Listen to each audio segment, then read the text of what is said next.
All right, awesome. We are recording and we are finally live in Workplace again. If you saw it live and it was gone, sorry about that. Please join us back. We've had a little bit of fun with technology this morning, but it's all good. Welcome back to EXP Family Tree Wednesday Masterminds. As you guys know, we always bring guests in for you. When you come in, if you can mute yourselves right away, that would be awesome. We will have time for you to ask questions. You can chat in the chat box, raise your hand. We'll call on you. If you guys are watching live in EXP Family Tree, you can go ahead and chat below the live and I'll monitor that here as we go as well. As I was saying, Tommy Thornburg, who is on the call with us, is with Prime Corporate Services. I've referred Tommy and his team to a number of business owners, real estate professionals, investors throughout the country. In fact, some of my people here local to me, Tommy, were at your location just a few days ago, meeting with Pace Morby, and they said it was like in your parking lot. Yeah, we had a big meetup at our office. There was a Limitless event on Saturday. And while Pace was on stage, he's like, let's all meet at Prime Corporate. So Sunday, we had 400 people that showed up at our office, which was amazing, unique, but we made it happen. Crazy, but amazing at the same time. That is awesome. Well, she came back and she said, hey, we were actually at their offices. And so I had no idea. That was a small world. So I was introduced to Tommy by a mutual EXP agent and investor. And because I have so many connections across the country, and of course, here in EXP Family Tree 9500, realtors and investors and business owners, we really believe that they do an amazing job, particularly for those of us in this industry, but in multiple industries as well. If you are a business owner, and I know there might be some people on here that are other business owners, so welcome.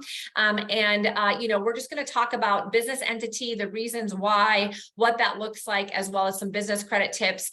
And as Tommy mentioned, next month, one of his colleagues is going to come in and talk about tax prep and tax strategies, things you're not going to want to miss. So make sure you stay tuned here in EXP Family Tree for that schedule for October. Tommy, without further ado, can you give a quick little intro to yourself and your company, and then we'll dive right into it. If you need to share your screen, you can. If you're just going to chat, all good either way, but you're all set up and ready to go. Awesome. Thank you so much. Great seeing you. Sorry for my technical difficulties over here as well. But I guess, like we said, it's Friday the 13th, Matthew claims, so I'll take it. So my name's Tommy Thornburg. Thank you for having me. I'm really excited about this. All of you being real estate professionals makes my life very, very easy when it comes to taxes, because the reality is depreciation is king when it comes to taxes. And I'm very passionate about talking to this group specifically. Just to give you a little bit of my background, I go all the way back when I was 3 years old. My parents got divorced. Seems irrelevant. However, my mom was a real estate agent. My dad owned a real estate brokerage, and a lot of the arguments happened around tax time, I noticed. I didn't notice until later when I turned 18 and I became self-employed and taxes were a massive headache. Some of you have probably experienced that or in the midst of experiencing that right now at the time of year. My wife is a real estate agent, so I'm surrounded by them. I can't get away. Now I've got all of you. So here we go. My goal is to help you understand the legal and the financial topics on a very elementary level. A couple of the things that I say often: no one cares about your money more than you do. And as an agent, if you understand how to be an investor long-term, helping a lot of your clients understand some of these avenues to help navigate them from a tax standpoint can not only benefit your sales, but I think it could also benefit whatever the goals are long-term in creating additional residual income for yourself.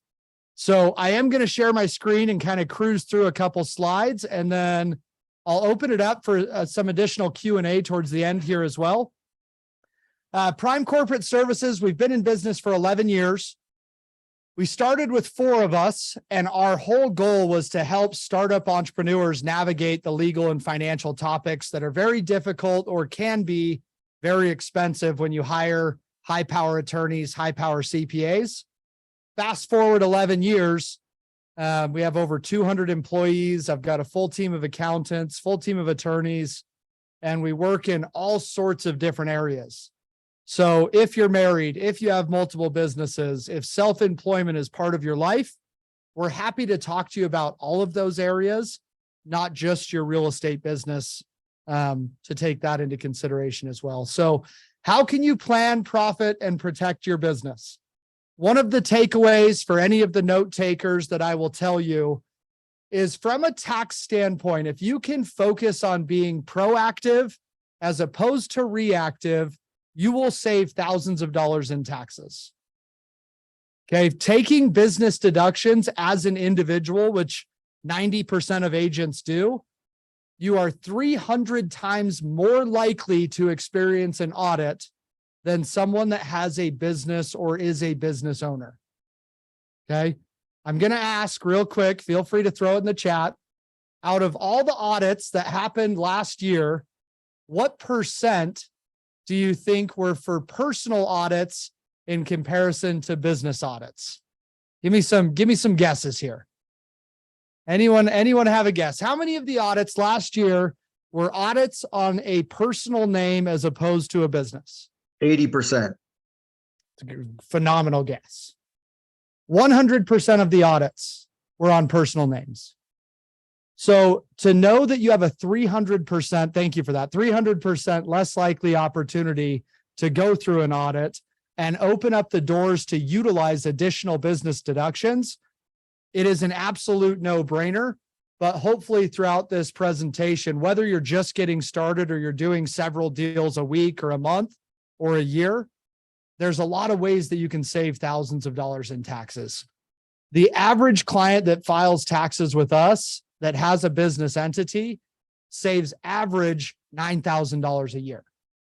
John Briggs, one of our head CPAs, next month is going to do a full tax training.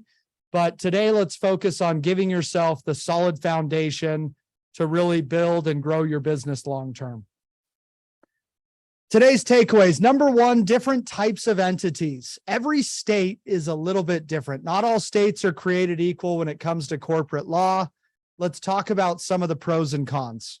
Because whether it's a limited liability company, a professional limited liability company, an S corporation, there's always pros and cons. And if I can help you understand what some of those are, hopefully it allows you to make a more educated decision on what is best for you from an entity standpoint. One of the main reasons you set up an entity is for taxes. Asset protection's great, not the most exciting topic. I'll probably spend like 30 seconds on the asset protection slide, but a lot of the reason is for taxes. So hopefully this can set the stage and shape the questions you want to ask from a tax standpoint for John. Number three, asset protection and generational wealth. What I have found for a lot of agents is oftentimes the goal is becoming an investor yourself. You are a professional. You understand the market. And who better to become an investor than someone that understands what they're doing?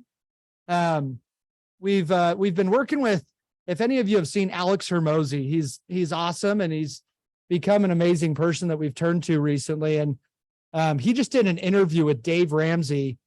And one of the things that he told us is like, I've wanted to invest into real estate, but I don't know it. I don't feel comfortable with it. So I stick with investing into businesses. Real estate agents, real estate brokers know it better than anyone that's around them. So who better than to become an investor long-term as well for your personal assets? And then number four, personal credit versus business credit. I joke that we offer these free consultations, but full transparency, you guys are agents. I don't need to sell you on anything. I'll tell you the business model. If we give you a free consultation and can bring enough value to you and your business to save you money, having a business entity is a no-brainer. You have to file your taxes. You're crazy not to want to have business credit and additional funding options, and you're probably going to want to protect it in the form of estate planning. So if we can help you at the right time in the right areas of your life, we feel we could really have an awesome symbiotic working relationship long-term. All right, my legal disclaimer, everyone's favorite part, and then we'll actually jump in. Couple things on the legal disclaimer. Everyone's situation is different. I'm going to give you a 30,000-foot view here today, but some of you are married, some of you have kids, some of you are doing more business than others. Your situation is drastically going to change because of that. So be aware of those things. Second part, I am not a CPA or an attorney. I'm an investor. I'm an entrepreneur. I own about 100 doors of real estate. I've been self-employed since I was 18. What I love about giving you this presentation is I have the luxury of asking entrepreneurial questions to attorneys and CPAs. They're two totally different answers. If any of you have experienced that, you ask the same question to 10 attorneys, you're going to get 15 different answers. It makes it very difficult. So what I love is I get to take these questions and force an attorney and a CPA to find common ground on what gives you asset protection while saving you money and taxes. I've made a ton of mistakes, but I've had a couple wins, and I want to share those with you on what you can do to save money and taxes as well. All right, business structures. There is no tax code that says you have to be good at business. There is no tax code that says you have to be a great agent to take tax deductions. I'm sure all of you are great agents, but the reason I say that is everyone in the US technically should be self-employed if we're strictly talking about tax deductions. Because there is a tax code that says if you have intent to generate income, you can take business-related deductions. So oftentimes individuals or agents that are brand new will operate under their name and their social security number. You're still a professional. You can still take business deductions. Your chance of audit increases. The deductions you are able to utilize are lower. So in the eyes of the IRS, those are considered informal business structures. You are a sole proprietor, or if you work with someone else, you're operating in a general partnership. Okay. Every state is different. When you schedule the call, we'll break down the state that you're in to help you understand what business entity is best. Because if you can operate in the beginning before you even do a deal as an LLC, a limited liability company, you're giving yourself some asset protection. You're showing yourself as a legitimate business. Some of you may be in states that require a PLLC, which is a professional limited liability company. No problem. We can assist with those things as well. But if you are just getting started, if you have expenses, you still want to write off startup expenses, organizational expenses, ordinary or necessary expenses that you can write off and flow through to either write off against personal income, your significant other's personal income, or carry those forward to the following year so that when you're generating income, you can take additional losses. Okay. Very important for anybody that has already generated income this year, already has sales. Once you are making $20,000, John will probably say 10,000. So let's say $10,000 to $20,000 or more. There's oftentimes benefit in changing your entity structure so that it is taxed as an S corporation. The income that you're generating as an agent is active income. It is taxed at the highest rate. We really want to lower that liability to allow you to pay less in taxes to keep more money in your corner. Okay. S Corp elections are beautiful because they allow you to pay yourself a salary or a distribution. And they also allow you to avoid half of your self-employment tax, which is Medicare, Social Security, saves you about 7%. Right? If I know agents, I know that you'll find a better place for $7,000 on $100,000 than Uncle Sam's pocket. Put it back into your marketing, put it back into your brand, put it back into an investment property long-term. Throw it off a bridge. I don't care what you do. I just want you to be able to make that decision, right? So those are really the breakdown from an entity. C corporations are great from an asset protection standpoint, but they are more difficult to balance the books when it comes to taxes. Oftentimes we want to keep things simple, keep things easy, allow you to put your focus into what your expertise is, and that's real estate. Let's keep it simple, keep it easy, separate. Personal is personal, business is business. If you treat this like a hobby, it oftentimes ends up costing you money like a hobby. But when you treat it like a business, you reap the rewards of what businesses have to offer, and taxes are one of the main benefits I would assume you're interested in. Okay. Once you have your business entity, I'm not going to steal John's thunder here because he's going to really dive into deep detail on the tax benefits next month. But you are a real estate professional. It takes off the $25,000 cap. The reason my wife got her real estate license initially is so that we could take additional deductions on the real estate investments that we have. I was at an event speaking in Hawaii a couple months ago, and some of you may know Brandon Turner that has the Bigger Pockets podcast. And he got up on stage and he's like, "How many of you are full-time real estate investors?" About half the room raised their hand. Said, "How many of you have a W-2 job?" The other half raised their hand. He's like, "You guys should get married." One of you wants the insurance. The other one of you needs the deductions, right? And everyone kind of laughed, and it was meant to be a joke, but it's true. If you can focus on this from a real estate professional, depreciation is phenomenal. All of you need vehicles to take on showings and to check out property. Phone, internet, power. You are either a self-employed, home-based entrepreneur or a real estate professional. Either way, there are over 250 different deductible expenses. Really, really cool things that you can do here. The two pieces of advice that I will give you as takeaways when it comes to taxes, how you can be proactive as opposed to reactive. Number one, have a way to track your expenses. And oftentimes when I say that, we've got two types of personalities. That the type of personality that's the visionary, the type of personality that's probably closing a lot of deals, is not usually as organized when it comes to his expenses. I'll use my mom as the example.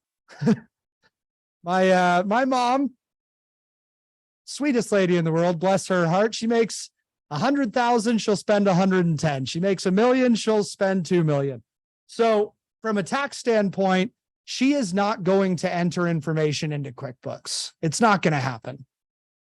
But if I can get her to put business-related expenses on one designated credit card or get her to hire a bookkeeper, she is going to be in a better position at the end of the year. Time or money? Are you going to put the time into tracking the expenses, or are you going to pay the money to have us or somebody help you with the bookkeeping? There's no one right answer, but you have to do what's best for your business. And tracking your expenses is one of the easiest ways to save thousands, if not tens of thousands of dollars in taxes. Okay. Number two, hire a professional.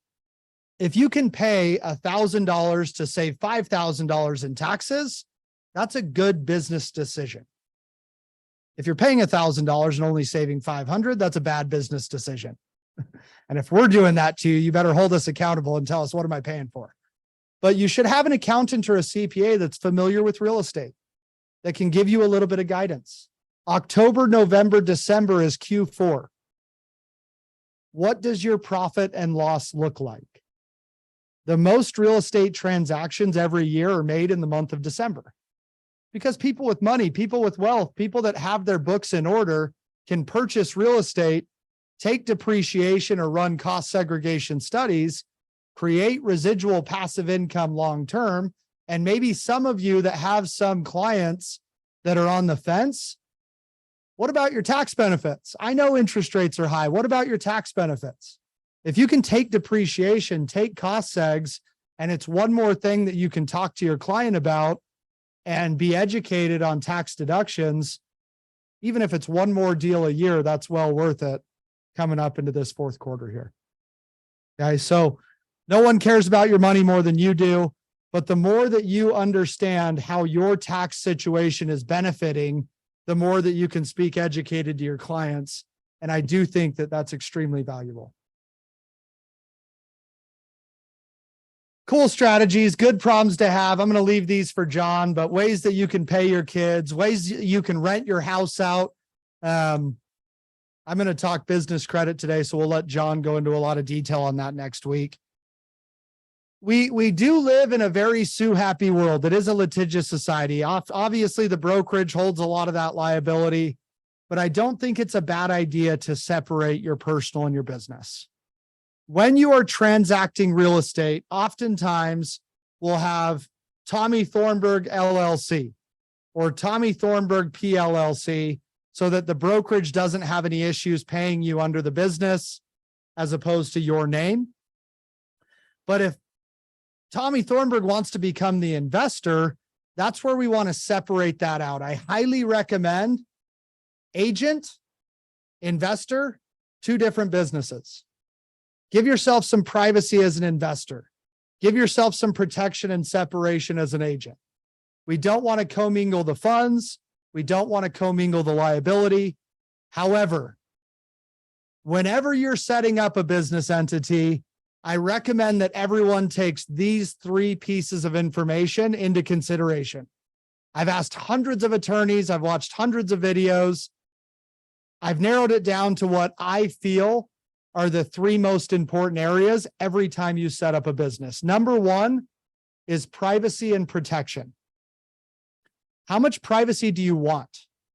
Do you want your address listed on the state website, or would you prefer to use a registered agent? We have registered agents in all 50 states. I think it's a great way to give yourself a little bit of privacy. How much protection do you need? That answer is going to vary as you continue to build more wealth. The more successful you become, the larger the target on your back becomes. The goal is to build wealth, but look as broke as possible on paper, right? So we can do that in separating out business entities. Number two, tax benefits, profit or loss. Okay, good or bad, profit or loss. How do you put yourself in a better position? Last year, I bought a fourplex, haven't made a single dollar on it. All I've done is lose money on this thing. But I've saved more money in taxes than I've put into the property as a whole because of cost segregation studies, because of depreciation. Going into that decision, I was thinking about the potential upside while comboing it together with the tax benefit. And I think if you consider that when you're getting into a business venture, it oftentimes allows for more educated decisions. Number three is credibility. You already are professionals. You already are building a lot off of your brand. We can thank influencers and content creation for completely changing the tax code over the last 5-10 years. I think in the next 5-10 years, it's just going to get crazier. You got to do your hair. You got to look pretty for these appointments, right? You got to do your nails. You got to make sure the landscaping's taken care of for the home office. There's a lot of deductions that are very easy to utilize because you are the brand. A lot of your personal life is directly going to intermingle with your business life. And that's the beauty of this type of business, is the deductions are endless. Credibility wise, not only for your clientele, but also for banks and lenders. So the last thing that I want to talk on here before we open it up for some Q&A is business credit. How you can build a separate credit profile for your business that is not tied together with your personal credit. I'm yet to meet an entrepreneur or a business owner that says, I wish I had less money, right? And the reason that I lead with that is you may not need or even know what you would want business credit for right now. But it's not about where you are right now. It's where you're going to be in 1 year, 3 year, 5 year, 10 year. So if we can look into the future and have that blueprint of how your assets are going to look, what your structure is going to look like, and what additional forms of funding you will have available to you, I think that that becomes very clear. You will benefit from additional funding options long-term, right? Oftentimes when you don't need money, everyone's willing to give you money. When you need or want money, for whatever reason, it's difficult to find money. There's always money out there if money is to be made. But let me kind of break this down for you, and I'll give you a couple examples of what to do and what not to do with business credit. I've got plenty of them on both sides. On the personal side, everyone that is US, is anyone international? It's all US based, right? Yes. So everyone in the US. So in the group, there's many people outside of the US, but here I think everybody is in the US. Yes. Okay, great. Internationally, building business credit is very difficult. So for all of you that are in the US, this is a massive benefit. Everyone has a legal name. Everyone has a social security number or an ITIN, and everyone has a personal FICO credit score, ranges from 300 to 850. You can do the same thing for your business. Let's make sure you have a business name. Let's get you that EIN, employer identification number, set up a separate business bank account, but you can build and develop a Paydex profile. It's a separate credit profile for your business, and it ranges from 1 to 100. Okay. Just to give everyone a visual here, 80 to 85 on that scale would be like you having a 750 to an 800 credit score on the personal side. So I've been building my business credit for about 8 years. Currently, the program we've put together on business credit, we're getting over $4 million a month for our clients in business credit and corporate funding. It's super cool. But banks are constantly changing and evolving. Right now, they've tightened up a little bit due to rates, due to Silicon Bank going down. Before COVID, there were 16 banks you could build your business credit on without a personal guarantee. Right now, there's 2. So it's constantly going to change and evolve, but I'll give you an example of something that I utilize this with. The 8 years that I've been building business credit, I've recently been purchasing property in Missouri. My cousin lives there. He's been doing the property management on it. And there was an opportunity for 7.5 acre homes, or 7.5 acres, and a couple mobile homes. I didn't know this, but mobile homes are higher rates. You probably would have known that. I had no idea. So I was looking at like 8 or 9% when I had an open business line of credit at 4%. If 8 years ago you told me I would be purchasing property in Missouri, I would have called you crazy. I've never even been to Missouri, still to this point. But I was able to purchase the property and the land at 4% that's still going to cash flow, as opposed to the 8 or 9%. So business credit is more me talking to you and your future self as an investor. As an agent, sure, there's plenty of benefit in flyers and signs and promotions and social, more money, more opportunity. But if you have great personal credit and you make great income personally, your problems are usually easier to resolve. Everyone has problems. Money and credit are a great solution to a lot of those. Not all of them, but some of them. The business is the same way. As your business generates more money, you're going to have more problems. They're good problems to have. We'll welcome them with open arms. But if you have additional funding options that you can utilize that aren't tied to your personal credit, that is going to be a benefit at some point. I don't know when, I don't know how, but long-term, it absolutely is going to benefit your business. So the 2 most valuable things on your personal credit. Number 1, don't miss a payment. We all know that one. Number 2, how long have you had an open line of credit? 25 years is excellent rating. The best time to start building business credit is when you're just getting started. Yesterday, today, tomorrow, whatever you want to call it, right? But long-term, even if you don't use the business credit, if you have that credit line for 2 years, it's a lot easier to obtain larger lines of credit. So hopefully we can be a solution to helping you solve some of these problems on the legal and the financial side. At the very least, I think it's a massive benefit to take advantage of that consultation. The link's in the chat or wherever you're going to post it here, but talk to us and help us understand, do you need entity structuring? Are you interested in building business credit? How can we help you save money on your taxes? Or I probably need to protect my assets. I already have a lot of things in place, and an estate plan would be beneficial for me. Okay. Long term, those of you that are extremely visual may have the vision boards or the why walls, things of that nature. What is the blueprint of what your entity structure is going to look like long term? Everyone should have an estate plan. Some of you are probably going to want a holding company to give yourself a little bit more privacy. Your real estate business is active income. Let's make sure that you do that to lower your total taxable income. As you get into the investing side, or if you're already there, let's separate out your investments. Passive income is rewarded with the IRS because it's predictable. They love predictability. 0 to 20%. At the highest rate, we've got a 17% haircut right off the top.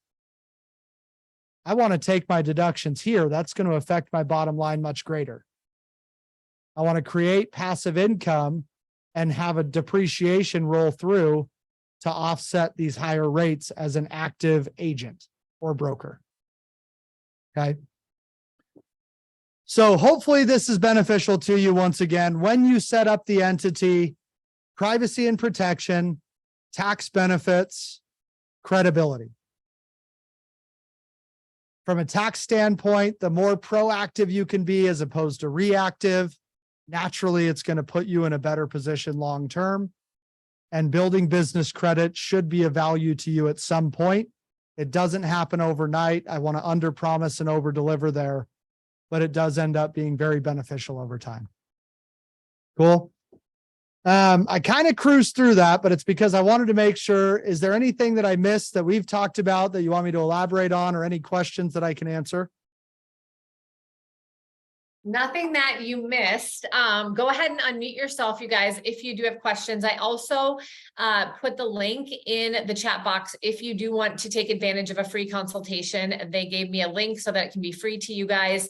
So use the link. I also posted it in the EXP family tree below the live stream. So there's that for you guys. Matthew, did you have something you wanted to ask or share? Yeah, I'll wait though. Does anybody else want to go? Because I'm pretty wordy. Nope, you have the stage. Oh, interesting, because the guy who does my taxes is out of Phoenix. I'm in California now, but I used to live in Arizona. His story was similar to yours. His parents were in real estate, and he got into taxes because they got audited, and his mom had to go back to work. His dad was he said he hated the IRS, so he wanted to become anyways. But what's important about and I am going to I have that link, and I am going to get a hold of you because my son is a realtor. Well, and we each have our own LLC entity here in California, and blah, blah, blah. So we are looking for a new tax person for next year.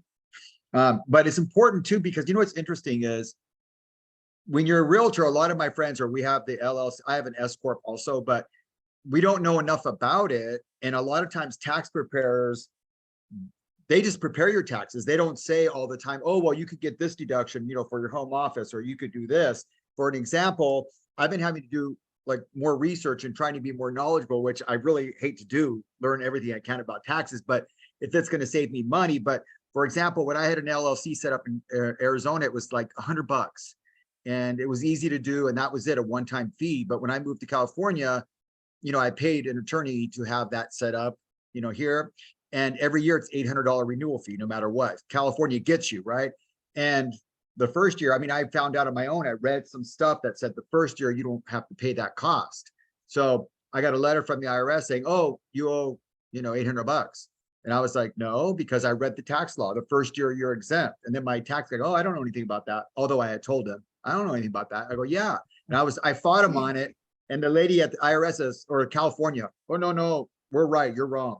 And then then she called back, oh, no, you're right, we're wrong. But if I wouldn't have challenged her, I would have paid another $800. So what I want is, like, you know, when you have a tax company like that can help you, right? I'm deducting my home office, all that. I don't deduct utilities. I know I can get a part of all that, but I'll go over that with you. But we are looking for new tax preparers, me and my two sons for California and my wife. But just to say too, like for your mom, like on the bookkeeping, have you ever heard of Hurdler, that app? It's an app on your phone called Hurdler. Hurdler, yes. Hurdler is great. I also like Keeper. quite a bit Okay. as well, but they're both great. You can't go wrong. I also like Mile IQ for agents that are driving a lot from a mileage standpoint. There's a lot of great resources like that. There's no reason not to be using something. Oh yeah, track. because Hurdler, it's free for us with our MLS, but I think it's $10 a month. But it tracks everything. I mean, it tracks your income Right. for you. It tracks your expenses, and then it gives you quarterly reports, and then it also it does. I don't even know everything right now, but yeah, it gives you all your reports. At the end of the year as well. So it's like and it just printed out. But so it helps you really organize everything. I love it. So I use that. We're pretty good at the bookkeeping part of it, but yeah. Hurdler's awesome. Hurdler's so great. If you're getting monthly and quarterly statements back on profit and loss, it makes it so much easier for you to be able to make educated decisions on marketing campaigns or whatever else that you're doing with your business. One thing that I'll add to what you mentioned, when we first started, we only had a couple accountants. And as we've grown, one of my biggest concerns was that we were going to hire a lot of accountants and EAs, and we were going to dilute the professionalism and the experience of having great accountants. I have experienced it's the exact opposite. And here's why. If you were to ask your attorney if you should have an LLC for your real estate business, they'd be like, of course, because their main benefit is giving you asset protection. If you were to ask your accountant, they're like, doesn't matter. Don't really need to, because it's oftentimes path of least resistance. All they want to do is file your taxes, get you to pay, and kick you out the door. There's a right answer in between these two answers. And I don't think that any one of them is wrong. It's just not in your best benefit on both sides. So with your point there, California does some funky things where they go back and forth on whether or not they waive the fee to try and encourage people to set up entities if they have a lull. It's all a game. They're charging you for the weather. Call it what you want to call it. Here's the good news, though. That $800 franchise fee out of California is now tax deductible. 4 or 5 years ago, it wasn't. So make sure your accountant is writing it off.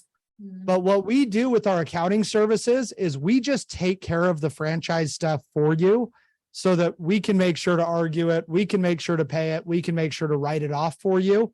We've only started doing that over the last couple of years once it became deductible. But my point to saying that a lot of accountants and CPAs has been a benefit for us.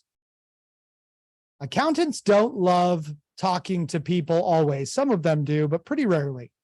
And I force them to communicate. So that way they can say, Matthew was able to write off X, Y, and Z, right? Zelda was able to write off A, B, and C. And if they're collaborating with more people and getting more perspective on the overall tax code, the tax code's 70,000 plus pages. The bad news is it's ridiculous. The good news is there's a lot of rules to live by. So the more creative you can get and the more tracking that's in place, it'll absolutely benefit you. And Hurdler's awesome. I really like Hurdler a lot. Oh, phenomenal. Yeah. Awesome.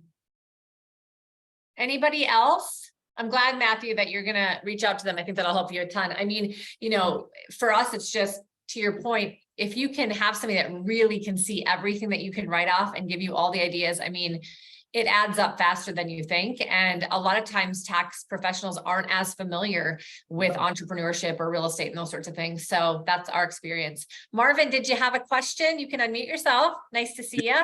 Nice to see you. Yeah, and thank you so much for this call. I did want to ask, so I've got some folks on my team that don't do real estate full time, but they still, in their part-time, they make a lot of money from it. And so my understanding is if one has a W-2 job and a real estate business, they're doing both, creating like an S corporation. I know there's a savings from the Social Security tax side of things, the 6%, I believe. I leave all this stuff to my tax person, but kind of help walk us through from a structural entity standpoint. What would be ideal for those that are still W-2 but starting to make a lot of money on the real estate side? As far as I love it. Yeah, I love it. This is great. So what's really cool about this situation is if you're doing both, right? A lot of W-2 employees are like, please, can I get a tax refund? All that means is that the IRS had an interest-free loan, took too much of your money, and said, oh, here's a couple bucks back because we took too much money from you throughout the course of the year. that soapbox I'll get off of and transfer over to the business side. But the beauty of being self-employed is you go generate your own income, you reinvest back into your business, and then you pay taxes on what's left. So in that scenario, if you have a W-2 income, you absolutely want an LLC. Depending on the type of real estate that you're doing, if it's an agent or a broker, if it's wholesaling, if it's fix and flipping, it's active income. So that's when you want the LLC taxed as an S corp or an actual S corporation, because Marvin, you said it, you can pay a salary, a distribution, avoid half the self-employment tax, which is Medicare, Social Security. The gray area that is going to vary based off of your tax preparer, I can tell you right now, is real estate professional status.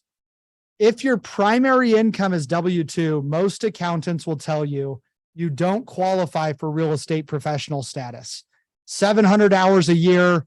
It's very simple. It's 15 hours a week. Everyone's doing that on this call, I'm confident. But it really turns more into what your primary income is. So what are the expenses? What are the deductions? What is the income? You need to plan for that before the end of the year to know and make sure that your accountant will give you that real estate professional status. If not, you're capped at $25,000 of deductions. Taking that cap off is very important for people that are making money in real estate, like you're saying, Marvin, because if you're capped at $25,000 and have $50,000 of deductions, you're overpaying if your accountant isn't willing to help you understand how to qualify for real estate professional status. So still set up the business entity. If you have losses, the beauty of LLCs and S corps, they're considered flow-through entities or pass-through functions, where losses can write off against your W-2 income to allow you to get a larger tax return or pay less in taxes. Good or bad, profit or loss, it absolutely puts you in a better position. Thank you so much. This is awesome. Of course, great question. And for those of you that watch this, but might want to share it with team members, might want to watch it again, remember you can go into EXP Family Tree and you can watch the live stream, or this will be up on my YouTube channel. Just search my name, Cari Briner, and YouTube, and it will be up there within 24 hours. So you can share it with people that maybe aren't in our company or not in your organization or your team, but you just know and would like to bring some value to. You know, one of the things I've always felt is, and I've been in real estate for 25 years. So there's been lots of ups and downs through that, and not many conversations around taxes and business entities and all of the things financial for many of those years. It's just not what, we were ever really taught, not really what was very much talked about. It's always been like, how much more money can you make? But in reality, how much money can you keep? Because we work really hard to make a lot of our money. We should not always just be focusing on making more, because we can keep more of it. We can use it for good, but we have to know how to do that. And all the things that Tommy and his business does is help us to figure out ways in which we can make that money work for us. We can keep more of it to work for us. So we do have exit strategies, and we aren't feeling like we're on that vicious cycle of chasing that real estate transaction for every, paycheck, for every bill, etc. So this is a very important conversation. This is one that we're going to be bringing to you guys. Like we have, Tommy's been here a couple different times. We've got the tax strategy conversation coming up again here in October. So watch for that. Make sure that you join. And we'll have some more conversations here in the new year. This is just as important as our productivity conversations, I believe. And so I'm glad so many of you showed up, and please continue to pass this around. And if somebody needs to, schedule a free consultation, even just to have a conversation to know where they're at, you don't always have to make moves immediately, but you do have to know where you're at and what you might be missing in order to start making some educated decisions. I really believe that. So Tommy, any last minute thoughts before we sign off today? I think you said it beautifully. If I was to come on this Zoom and say, anyone that attends, I'm going to give you $10,000, I'd very quickly become the most popular person on the Zoom. But if I came on here and said, here's $10,000 of tax savings that are very easy to implement, for whatever reason, it's not as exciting. So go make the 10,000 while saving the 10,000. And unfortunately, I forgot to bring 10,000 for everyone. So there's the tax savings piece. We all win. If we get a free call, we are going to win because we're going to save some money. Thank you guys so much for joining us, Tommy. As always, you're amazing. Really, really appreciate you. Glad that your wife and your baby is doing great. And we'll see you next time. Thanks, everybody. Thank you. See you later.